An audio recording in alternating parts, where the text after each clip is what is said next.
प्रधानमंत्री श्री मोदी जी ने, गृह मंत्री श्री अमित शाह जी ने और भारतीय जनता पार्टी ने पिछले 10 साल से बहुत बड़ा धोखा किया है। दिल्ली सरकार की एक ओबीसी लिस्ट है। इस ओबीसी लिस्ट में, दिल्ली सरकार की ओबीसी लिस्ट में जाट समाज का नाम आता है। केंद्र सरकार की एक ओबीसी लिस्ट है। केंद्र सरकार की ओबीसी लिस्ट में दिल्ली का जाट समाज नहीं आता।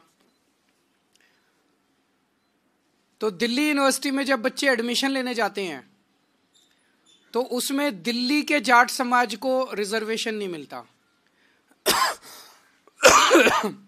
दिल्ली यूनिवर्सिटी के कॉलेज में जाते हैं तो दिल्ली के जाट समाज को रिजर्वेशन मिलता है।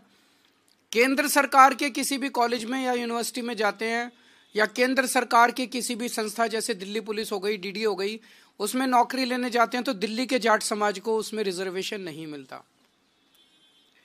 बड़ी इंटरेस्टिंग बात यह है कि राजस्थान का जो जाट समाज है उनका नाम केंद्र की ओबीसी लिस्ट में है। तो दिल्ली यूनिवर्सिटी में जब एडमिशन लेने जाते हैं तो राजस्थान के जाट समाज को रिजर्वेशन मिलता है दिल्ली के कॉलेज में। दिल्ली के जाट समाज को दिल्ली के कॉलेज में रिजर्वेशन नहीं मिलता।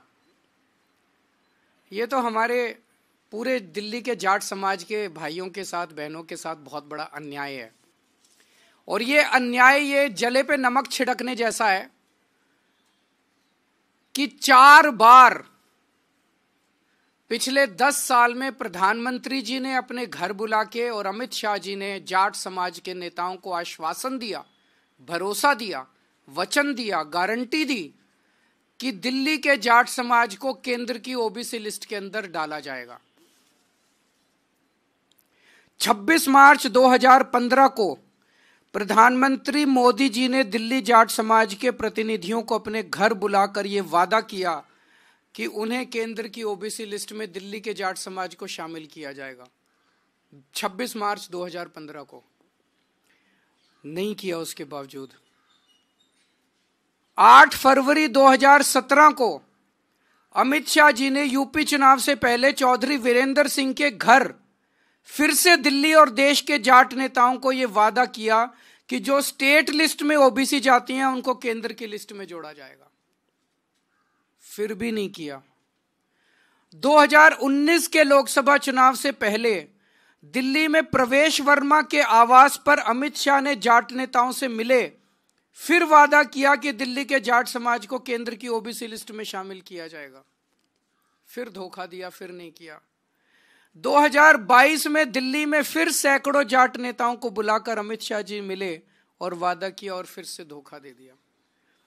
तो पिछले 10 साल में 4 बार, 3 बार दिल्ली के देश के गृह मंत्री ने और 1 बार देश के प्रधानमंत्री ने पूरे जाट समाज को बुला के बोला, अगर प्रधानमंत्री और गृह मंत्री झूठ बोलेंगे, अगर प्रधानमंत्री और गृह मंत्री अपने वादे को पूरा नहीं करेंगे, अगर प्रधानमंत्री और गृह मंत्री को जाटों की याद केवल चुनाव के पहले आती है, आप देख रहे हो हर चुनाव के पहले जाट समाज को बुलाते हैं, कहते हैं वोट दे दो, इस बार वोट दे दो, अगली बार कर देंगे, इस बार वोट दे, और कभी नहीं करते, कभी नहीं करते।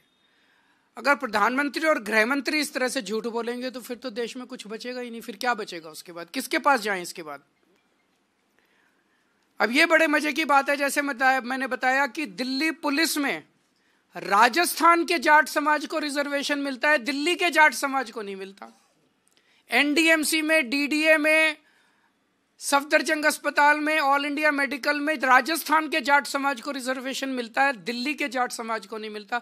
दिल्ली के अंदर दिल्ली वालों को रिजर्वेशन नहीं मिलता, बाहर वालों को मिलता है। भाई ऐसा क्यों?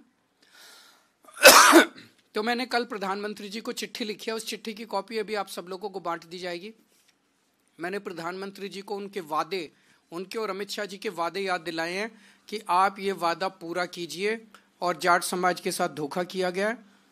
जाट समाज के साथ साथ 5 और जातियां हैं जो दिल्ली की स्टेट लिस्ट में हैं और केंद्र की स्टेट लिस्ट में नहीं है। ये है रावत, रोनियार, रायतंवर, चारण और ओड।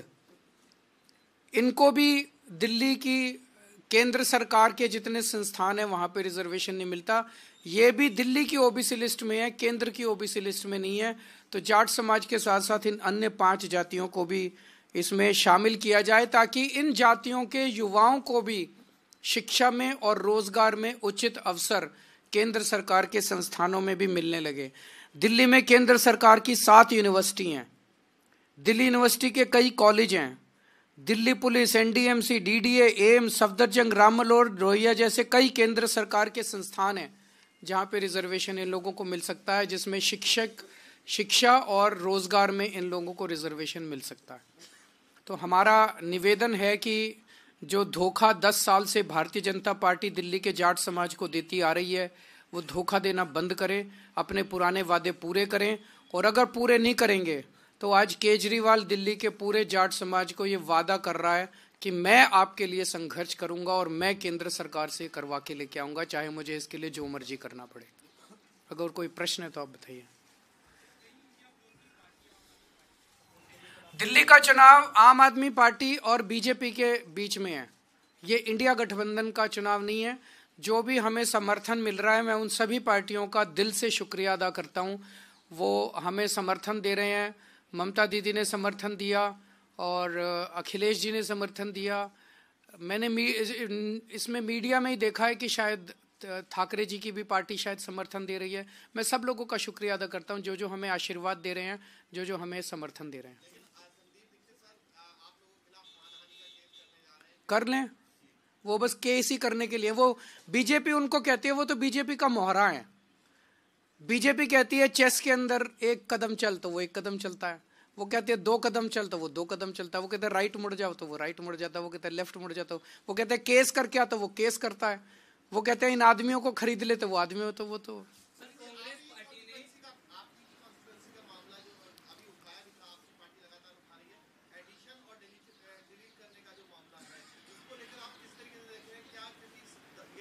आज 3 बजे हमारी इलेक्शन कमीशन के साथ मीटिंग है। उस meeting chief election central election commission के साथ, उस मीटिंग में ये सारे मुद्दे उठाए जाएंगे। बीजेपी कह रही है कि आप इस तरह डरे हुए हैं कि 2-2 सीट से चुनाव लड़ने जा रहे हैं। मैं एक ही सीट से लड़ रहा हूँ।